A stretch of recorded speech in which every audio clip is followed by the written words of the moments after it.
What a fight we just saw between Taylor and Catterall. This bout exceeded my expectations. We had to wait long enough for it. But here was a bout that started out really one sided. I thought Catterall came out and really was punishing Taylor with the precise jab, the quicker feet work. But rounds 7 through 10, I thought Taylor showed the heart of a champion, was able to fight back and make this bout close into the championship rounds for this non-championship bout. Ultimately, I think Catterall did enough to edge it out, but I think the judges' scorecards, like Bob Arum said in the uh, post-fight interviews when he interrupted Catterall's interview, I thought the judges got this all wrong. The margins were too wide. I mean, how do you get 117 for Catterall? I scored this 115, 113, giving Catterall the edge after those final two championship rounds. But I severely thought that the judges got the margins wrong. So, what's next for Catterall? Um, I don't think we need to see a trilogy. I think, this storyline was played out. He got his revenge. I think we did see the best Taylor at this point of his career. I think Josh needs to find another enemy uh, to end out his career. And I think Catterall can do good work climbing up the ranks here at the 140-pound division. There's a lot of interesting fights he can take on, and I'm excited to see him work. Um, but that fight, like I said, was a way better fight than the first fight. The first fight was marred with controversy, wasn't really packed with action. There was a lot of holding. In this fight, it was very technical with some explosive punches. I mean, that hook by Catterall off the break, I believe it was in the 11th round. The ref broke them up off the clinch really quickly and gave Catterall time to plot out his hook, and he came firing. Taylor came in. He wasn't prepared for that hook, and Catterall caught him. That was like the fiercest punch of the bout. I seriously thought that Taylor was in danger of going down um, shortly after that was delivered. But to his credit, I mean, he showed toughness, grit, and he was able to edge it out till the final round and make it go to the scorecards. My official score was 115, 113 for Catterall, like I said. Um, and it was really a story of Taylor kind of starting out slow, questions about whether at this advanced age he can hold up at the 140-pound limit, whether it drained him too much. I was thinking the same thing through the first 6 rounds. And then, it was a masterclass by Taylor going to the body. I think going to Catterall's body, he had some success.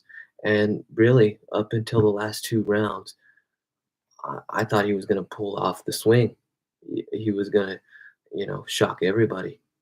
Um, and then, what can I say about Catterall? I think during those rounds of dominance by Taylor, Catterall really let him off the hook. Uh, Not throwing his sharp jab as much. I think the jab was um, the key to victory for Catterall. And when he was being down in this fight, it was behind the jab. It was stiff, it was quick, and Taylor's head movement it was non-existent.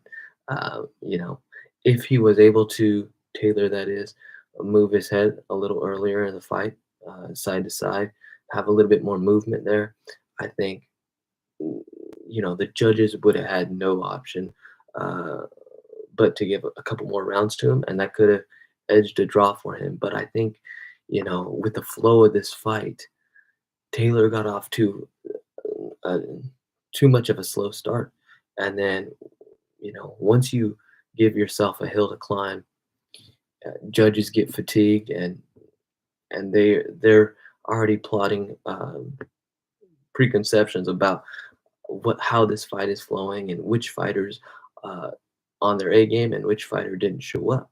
So you run the risk of that when you start out slow trying to collect data, which I don't necessarily think Taylor was trying to do.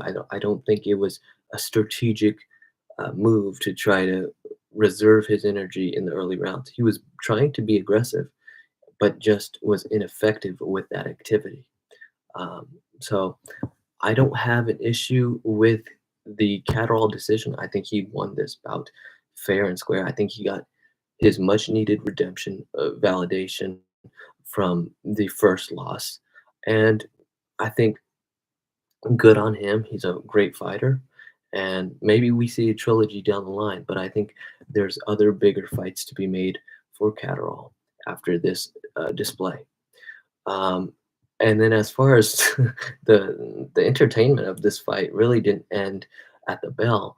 You know, you had Bob Arum, like I said, storm into the ring and interrupt Catterall's interview, speaking, you know, like an unhinged old man, saying that this is why he'll never bring his American fighters over to Britain, as the fight was in Leeds, because the British judges, can never get it right, and they're essentially implying that they were corrupt in their ruling, which yeah, I I agree, and um, so did Eddie Hearn agree with you know too much of a wide margin on the scorecards.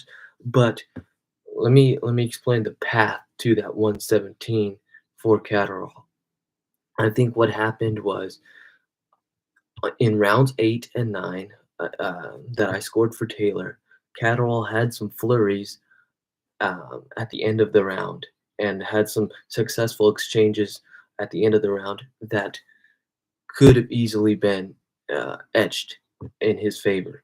So I believe rounds 8 and 9, as I scored it 113 to 115, could have been given to Catterall, which I didn't opt for, and that would lead to a 117 for Catterall. So there is a path to that logic.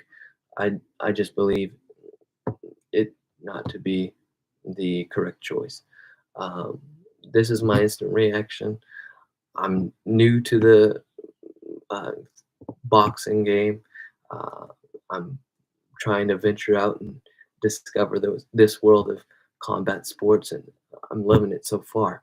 So let me know your scorecards down below. Let me know if I'm way off. Let me know your opinions, and yeah, thank you.